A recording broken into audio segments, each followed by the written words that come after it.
Okay, my friends, it is Luxury Fred, and this is the 2023 Tesla Model 3.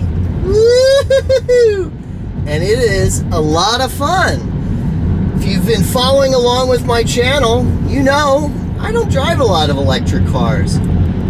And this, believe it or not, is the first time I've ever driven a Tesla. Now, I've ridden in Teslas before. I did that Tesloop transportation system. You can see a video of that. That was a company that ran Model X Teslas between LA and Palm Springs, LA and Vegas, that kind of thing.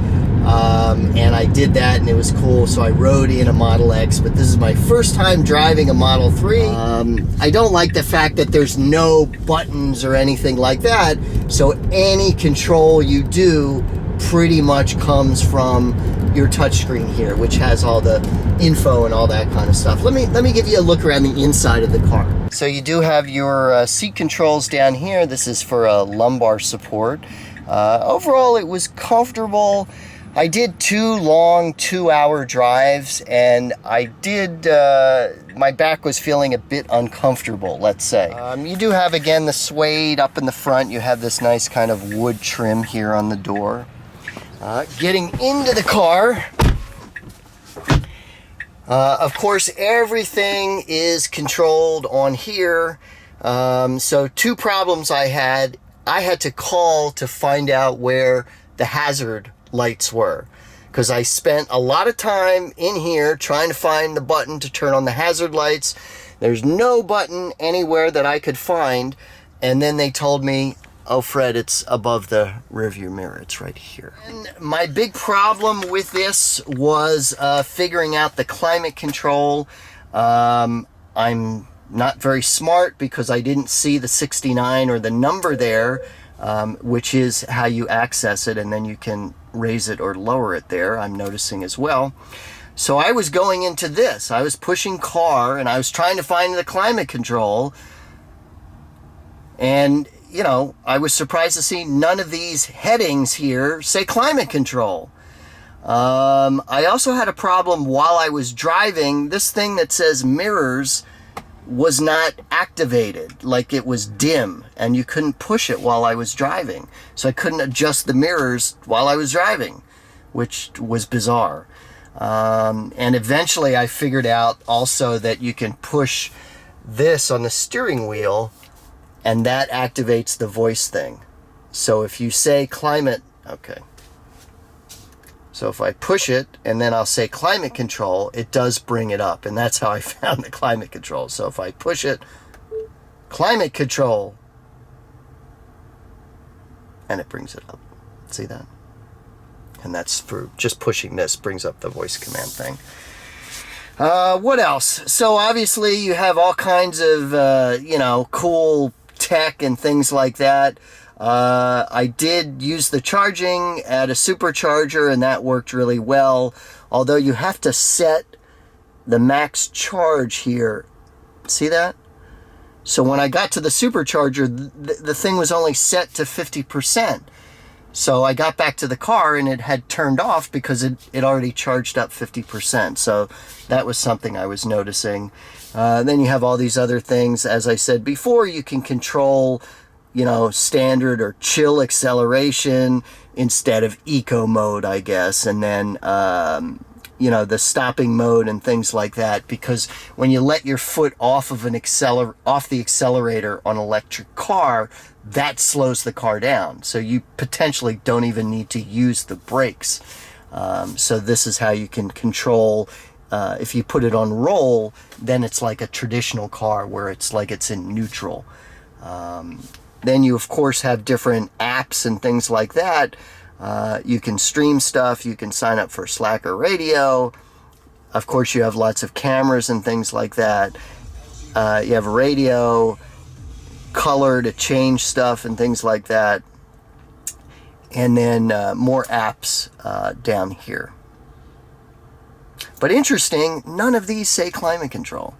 But again, climate control, you know, you can do it like that. Here you do have a big storage space here, and then of course a big center console here that goes all the way down. Very handy. You don't have an opening sunroof, but the entire roof is glass. So it is a cool experience in the sunshine. Okay, so taking a look in the back, you got a 60/40 rear seat that does fold down flat, giving you a lot of cargo space. Over here, you do have your seat pockets in the back of the back seats. You have your vents for the climate control system, and then you do have 2 USB-C chargers back here. So you can put those rear seats down, and then you have a big pass-through. So you do have a lot of cargo capacity in there. You can sit. And you do have power opening and closing trunk. I do like the suede finish here. And then like the front, the rear doors are opened with this button to do the latch. Okay. Pretty nice, right? Now let me give you a look around the outside of the car. Very nice.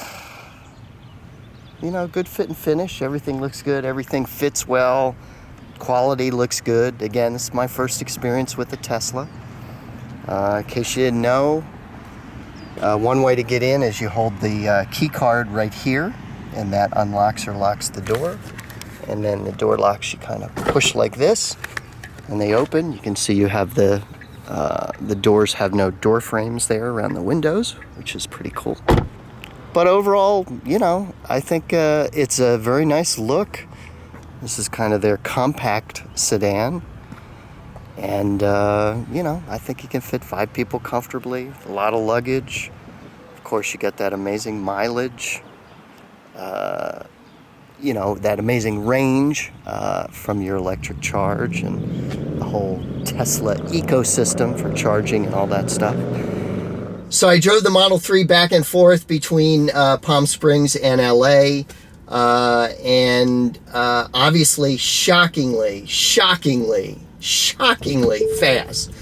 If you haven't driven an electric car before, you will be shocked because the electric car is faster than a Lamborghini. Like even a basic Tesla like this is faster than a Lamborghini, and the speed is really, really intense. And I did take it and charge it. That's another cool, amazing thing. If you go to a Tesla Supercharger, the car charges to a full charge in like 20 minutes, 25 minutes, something like that.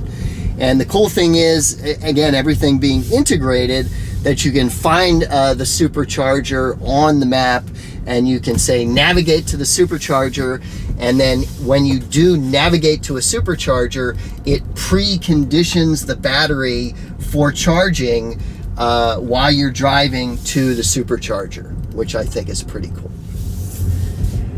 Okay, so that does it. That concludes my review of the 2023 Tesla Model 3. My first time driving a Tesla. Thank you very much for watching the video. Please, please, please subscribe to my channel. Click the like button.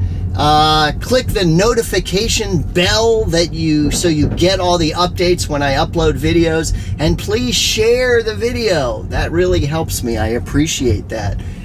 So again, thank you very much for watching.